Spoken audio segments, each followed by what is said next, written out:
Hello दोस्तों, स्वागत है आप लोग का हमारे चैनल एसएससी ड्रीम स्टडी पे। दोस्तों आज आपका 14 अक्टूबर के फर्स्ट शिफ्ट के एसएससी एमटीएस एग्जाम 2024 का एग्जाम भी खत्म हो चुका है, जिसका एनालिसिस हम आपके लिए लाए हैं। दोस्तों आप लोग चैनल को सब्सक्राइब कर लीजिएगा और वीडियो को लाइक करिएगा और वीडियो को अपने दोस्तों के साथ ज़्यादा से ज़्यादा शेयर करिएगा। आज लगभग आपका 3 से 4 दिनों की छुट्टी के बाद जो है एसएससी एमटीएस का जो एग्ज़ाम है फिर से कंटिन्यू हुआ है। तो इसके 14 अक्टूबर के फर्स्ट शिफ्ट के जितने क्वेश्चन हमें मिले हैं उनका एनालिसिस हम आपके लिए लाए हैं।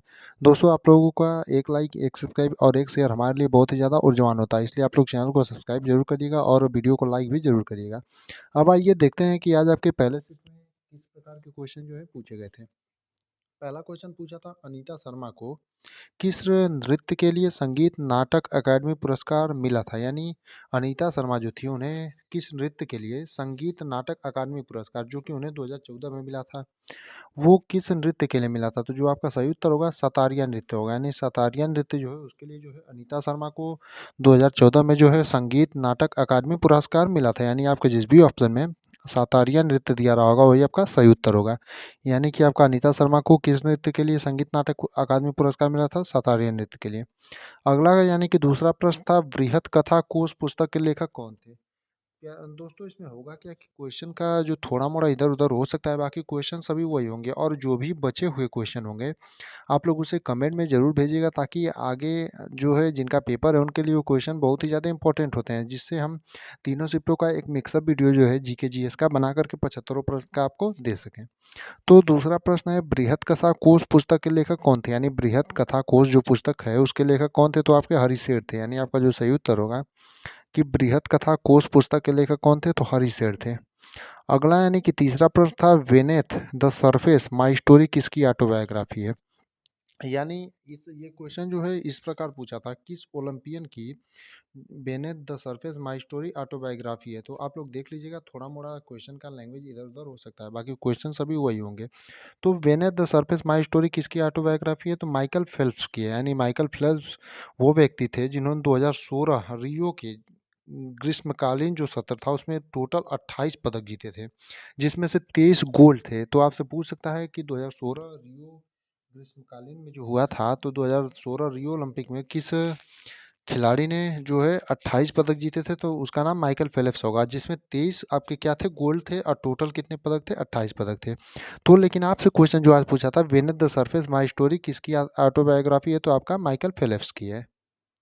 अब बात करते हैं अपने अगले यानी कि चौथे प्रश्न की। सोनल मानसिंह किस नृत्य शैली से संबंधित है। यानी जो सोनल मानसिंह है वो किस नृत्य शैली से संबंधित है, ये क्वेश्चन आपसे पूछा था। तो जो आपका सोनल मानसिंह है वो किस नृत्य शैली से संबंधित है, तो भरतनाट्यम और ओडिसी से। अगर आपके ऑप्शन में देख लीजिएगा कि दिया क्या था, अगर भरतनाट्यम दिया होगा तो वो भी सही होगा, अगर ओडिसी दिया रहा होगा तो वो भी सही होगा। कोई एक ऑप्शन ही दिया रहा होगा, क्योंकि इनका संबंध जो है दोनों से है, तो दोनों साथ में नहीं दे सकता है। इसलिए आप लोग देख लीजिएगा कि आपके ऑप्शन में दिया क्या था, आप लोग कमेंट में भी बताइएगा कि आपके ऑप्शन में दिया क्या था। तो सोनल मानसिंह किस नृत्य शैली से संबंधित है, तो भरतनाट्यम और ओडिसी से। अगला यानी कि पांचवा प्रश्न था भावनाथ मेला किस राज्य में आयोजित होता है। यानी भावनाथ मेला जो है वो किस राज्य में आयोजित होता है, ये क्वेश्चन आपसे पूछा था। तो जो आपका भावनाथ मेला है वो गुजरात राज्य में आयोजित होता है। यानी आपका जो सही उत्तर होगा कि भावनाथ मेला किस राज्य में आयोजित होता है, तो गुजरात में। यानी आपके जिस भी ऑप्शन में गुजरात दिया रहा होगा वही आपका सही उत्तर होगा। अगर गुजरात में कभी आगे आने वाले दिनों पूछ ले कि भावनाथ मेला गुजरात के किस जिले में आयोजित होता है, तो जूनागढ़ में। अगर जिला पूछे तो जूनागढ़, अगर राज्य पूछे तो आपका गुजरात हो जाएगा। अगला यानी कि छठा प्रश्न है महानंदा नदी कहाँ से निकलती है। यानी महानंदा जो नदी है वो कहाँ से निकलती है, ये क्वेश्चन आपसे पूछा था।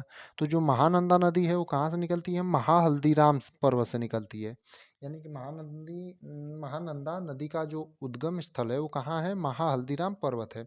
जो पर्वत ये पर्वत कहाँ पर है, पश्चिम बंगाल के दार्जिलिंग में स्थित है। यानी कि अगर आपसे पूछ दे कि महाहल्दीराम पर्वत कहाँ है, तो पश्चिम बंगाल के दार्जिलिंग में है। अगला क्वेश्चन है कि भारत का पारंपरिक खेल कौन सा है। यानी कि जो भारत का पारंपरिक खेल है वो कौन सा है, ये क्वेश्चन आपसे पूछा था। तो जो भारत का पारंपरिक खेल आपका है वो कौन सा है, तो कबड्डी है। यानी आपका जो सही उत्तर होगा कि भारत का पारंपरिक खेल कौन सा है, तो कबड्डी है। यानी आपके जिस भी ऑप्शन में कबड्डी दिया रहा होगा वही आपका सही उत्तर होगा। अब बात करते हैं अपने अगले प्रश्न की। तो अगला यानी कि आठवां प्रश्न है निम्न में से किस राज्य में मोपला विद्रोह हुआ था। यानी जो मोपला का विद्रोह हुआ था, मोपला विद्रोह वो किस राज्य में हुआ था, ये क्वेश्चन आपसे पूछा था। तो जो मोपला विद्रोह है वो केरल में हुआ था, यानी आपका जो सही उत्तर होगा कि मोपला विद्रोह कहाँ पर हुआ था, तो केरल में हुआ था, यानी आपके जिस भी ऑप्शन में केरल दिया रहा होगा वही आपका सही उत्तर होगा, यानी मोपला विद्रोह केरल में हुआ था। अगला यानी कि नवा प्रश्न है, जालो मुख्य रूप से किससे संबंधित है?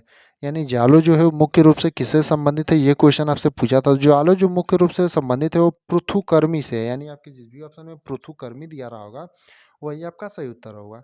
अगला एक क्वेश्चन आपका साक्षरता दर से संबंधित था। अब क्वेश्चन पूर्ण रूप से हमें नहीं प्राप्त हो पाया, इसलिए हमने इसे साक्षरता दर से संबंधित क्वेश्चन लिखा है। तो साक्षरता दर जो आपकी 2011 जनगणना के अनुसार अगर सबसे ज़्यादा किस राज्य की है पूछा होगा तो केरल की है, लगभग 93.7%। अगर सबसे कम पूछा हो तो बिहार की। लेकिन अगर थोड़ा मोड़ा क्वेश्चन में डिफरेंट हो, जैसे साक्षरता दर से संबंधित क्वेश्चन क्या था ये आप लोग कमेंट में ज़रूर बताइएगा। अगर ज़्यादा पूछा होगा तो हमने आपको बता दिया केरल की थी।